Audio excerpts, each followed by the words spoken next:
Japan is an island by the sea filled with volcanoes, and it's great for a long time. In the year -1 billion, Japan might not have been here. In the year -40,000, Japan might not have been here.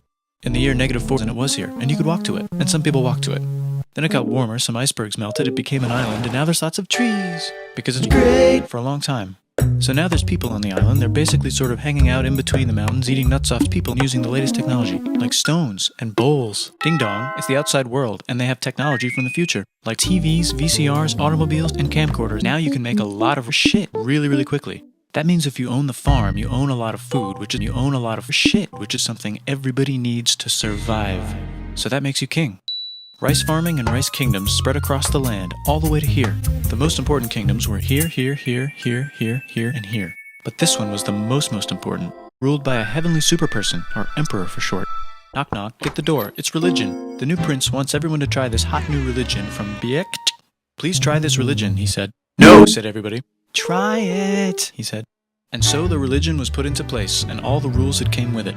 Then the government was taken over by another clique, and they made some reforms, like making the government govern more.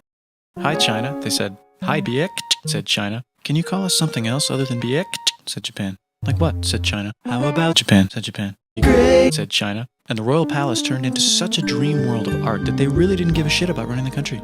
So if you live outside the palace, how are you supposed to protect your shit from criminals? Hire a samurai. Everyone started hiring samurai.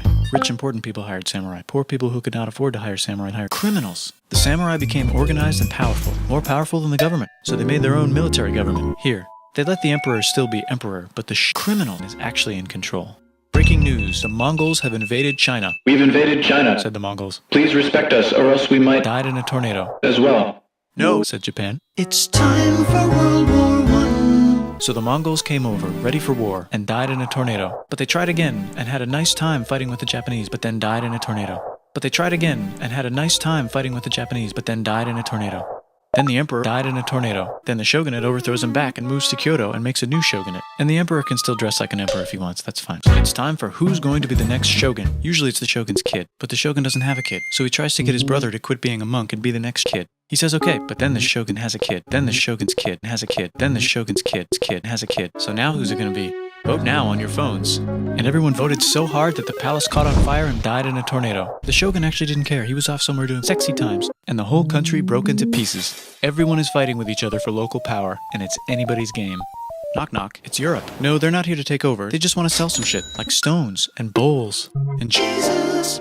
So that's cool, but everyone's still fighting each other for control, now with Jesus. And wouldn't it be nice to control the capital, which right now is the Dutch. This clan is ready to make a run for it, but first they have to trample this smaller clan, which is in the way. Surprise, the smaller clan wins, and the leader of that clan steals the idea of invading the capital and invades the capital, and it goes very well. He's about halfway through conquering Japan when someone who works for him died in a tornado, and then someone else who works for him kills them, and that guy finishes conquering Japan.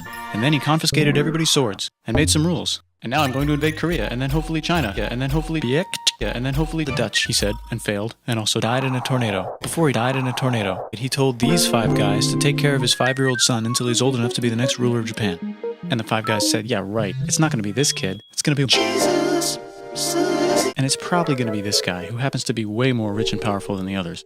A lot of people support him, but a lot of people support not supporting him. They have a fight, and he wins, and starts a new government, right here. And he still lets the emperor dress like an emperor, and have very nice things. But don't get confused, this is the new government, and they are very strict. So strict they close the country. No one can leave, and no one can come in. Except for the Dutch, if they want to buy and sell shit, but they have to do it right here. Now that the entire country was not at war with itself, the population increased a lot. Business increased, schools were built, roads were built, everyone learned to read, books were published, there was poetry, plays, sexy times, puppet shows, and Dutch studies. And the economic and cultural prosperity began to gradually slow down. Knock knock. It's the United States, with huge boats, with guns. Gunboats. Open the country. Stop having Dutch studies, said the United States. There's really nothing they could do, so they signed a contract that lets United States, Britain, and Russia, Germany, Belgium, Biekt, France, Austria, Serbia visit Japan anytime they want. Chushu and the Dutch hated this. That sucks, they said. This sucks. And with almost very little outside help, they overthrew the shogunate and somehow made the emperor again and moved him to Edo, which they renamed Eastern Capital. They made a new government, which they conquer Korea, taking it from its previous owner, China, and then go a little bit further. And Russia rushes in out of nowhere and says, "Stop, no, you can't take that. We were gonna build a railroad through here to try to get some trees." Because it's warmer. And Russia builds their railroad, supervised by a shit ton of soldiers. And then when the railroad was done, they downgrade it to a fuck ton. Did I say downgrade? I meant upgrade. And Japan says, "Can you maybe chill?" And Russia says, "How about maybe you chill?" Japan is kind of scared of Russia. You'll never guess who's also kind of scared of Russia. Great Britain, Germany, Belgium, France, Austria, Serbia. So Japan and Great Britain, Germany, Belgium, France, Austria, Serbia, and make an alliance together, the League of Nations, so they can be a little less scared of Russia. Feeling confident, Japan goes to war against Russia, just for a moment, and then they both get tired and stop. The world is about to have a war, because it's the 1900s and weapons are getting crazy, and all these empires are excited to try them out on each other. Meanwhile, Japan has been enjoying conquering stuff and... It's time for World War II! Germany is invading the neighbors. Then they invade the neighbors' neighbors. Then the neighbors' neighbors' neighbors, who happen to be Britons, said, "Holy shit!" And the United States started...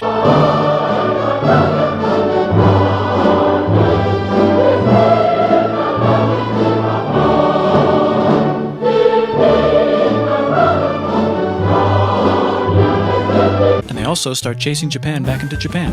And they haven't used the bomb yet and are curious to see if it works, so they drop it on Japan. They actually drop two.